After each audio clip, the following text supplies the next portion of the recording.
इतिहास, ऐसा ही हुआ था, ऐसा ही था, ये उसका शब्दार्थ है। और व्याख्यार्थ? इतिहास किसको कहते हैं, इसके लिए ऐसा कहा है, धर्मार्थ काम मोक्षाणाम उपदेश समन्वितम पुरावृत्तम कथारूपम इतिहासम प्रचक्षते। जो धर्मार्थ काम मोक्ष ऐसे चारों पुरुषार्थों का उपदेश करता है, उपदेश देता है, ऐसा पहले घटा हुआ पुरावृत्तम, कैसे कथा रूपम, वो रोचक भी होना चाहिए, उसको इतिहास कहते हैं। ऐतिहासिक ग्रंथ जो है श्रीमद् भागवतम, श्री महाभारत पुराण, पुराण ये इतिहास ग्रंथ ही हैं। ये इतिहास ग्रंथ। महाभारत को तो पारिभाषिक संज्ञा ही इतिहास है। रामायण काव्य है, आदि काव्य। महाभारत इतिहास है। पुराण इतिहास है। वेद? वेद इतिहास नहीं है। वेद तो मूल ज्ञान ग्रंथ है। मूल ज्ञान। वेदो खिलो ज्ञान मूलम, वेदो खिलो धर्म मूलम, तो साक्षात धर्म है। और उपनिषद? उपनिषद वेदों के 3 कांड हैं, ज्ञान कांड, उपासना कांड और कर्म कांड। उपनिषद ज्ञान कांड है, वेद का। और वेदों का कर्म कांड क्या है? गुरुय सूत्र, ब्राह्मण, आरण्य, ये सारे कर्म कांड हैं, जिसमें यज्ञ कैसे करना, पूजा कैसे करना, सारी कृत्य कैसे करना, वो सिखाया जाता है, वो बताया है, वो कर्म कांड।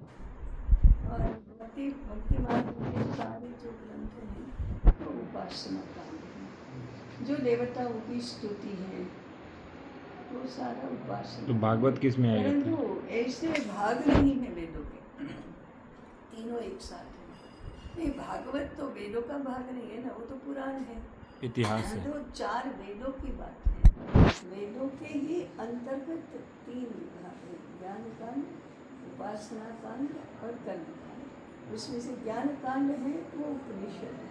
वो उपनिषद के अधिकांश मंत्र वैदिक मंत्र है। जैसे में ईशावास्य उपनिषद, यजुर्वेद का 40वां अध्याय ईशावास्य उपनिषद है। ऐसे मूल वेद वचनों को लेकर ही उपनिषदों के वचन हुए। नारद भक्ति सूत्र ग्रंथ में उपासना कांड कहा, परंतु वो डिराइव किया हुआ वेद मंत्र स्वयं स्तुति करते हैं, वो उपासना कांड। कांड माने विभाग।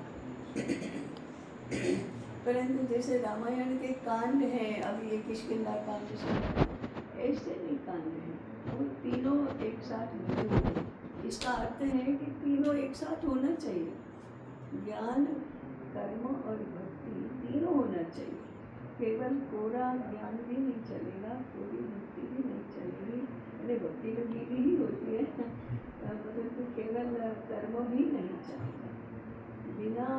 बिना समझे कर्म करते रहे तो उसका कोई मतलब नहीं। उसी से कर्म कांड माने करो बिना समझे, बिना भाव से। इसलिए कर्म कांड की अभी बहुत आलोचना होती है, क्या कर्म कांड करते हैं, वे बिना सोचे समझे करते हैं।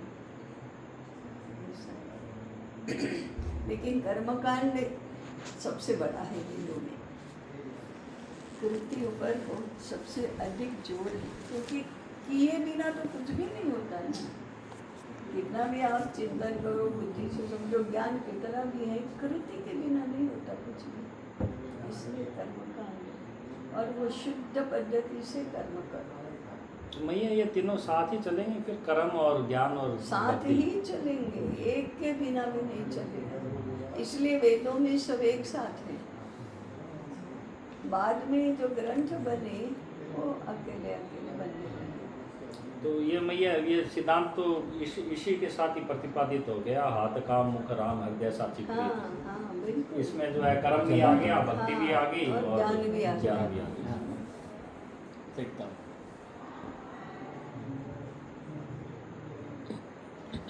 और ऐतिहासिक जो ग्रंथ हो गए वो जो है महाभारत, पुराण, श्रीमद् भागवतम, ये सब जो है ऐतिहासिक ग्रंथ। ये सर्वजन समाज के प्रबोधन के लिए हैं।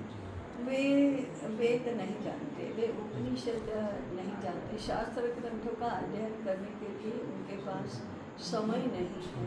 कैसे करेंगे? किसान खेती करेगा कि वेद पढ़ेगा? तो फिर उनके लिए भागवत कथा है, उनके लिए पुराण कथा है। श्री रामचरितमानस जी भी इसी में आ गए। रामचरितमानस इसी में है। और उसको आप इतिहास ही कह सकते हैं, काव्य भी कह सकते हैं। तो मूल विषय तो ये होने चाहिए विद्यालय में मैया, जो कि श्री रामचरितमानस जो है, महाभारत पुराण। बिल्कुल होना चाहिए। अब इतिहास के नाम पे तो कुछ और ही पढ़ाया जा रहा है, जो है ना इतिहास की परिभाषा पता है ना उनके इसलिए एक बार ऐसे भूकंप आने चाहिए कि जिसमें विद्यालय नाम की जो भी वास्तु है ना, वही टूट फूट जाए। चाहिए ही नहीं है विद्यालय सा।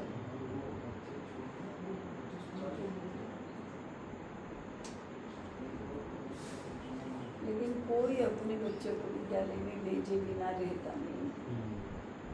क्या करेगा? विद्यालय नहीं जाएगा तो क्या करेगा? वो करने के लिए कुछ नहीं है ना हमारे पास। इसी बात को मैया वहाँ वैष्णव विवेक विद्यालय वाले भी कहते हैं, कुसंग से दूर कर दो तो सत्संग स्वतः ही मिल जाएगा। वो कहते हैं कि ये संपूर्ण कुसंग का घर है, जो वर्तमान जो मेकल्य शिक्षा पद्धति चल रही है।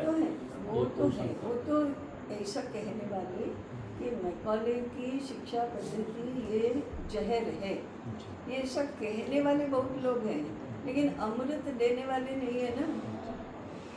अमृत दो तो जहर नहीं पिएंगे लोग।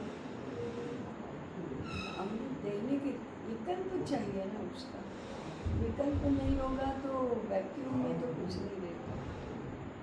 वैक्यूम कर दिया तो पिचक जाएगा।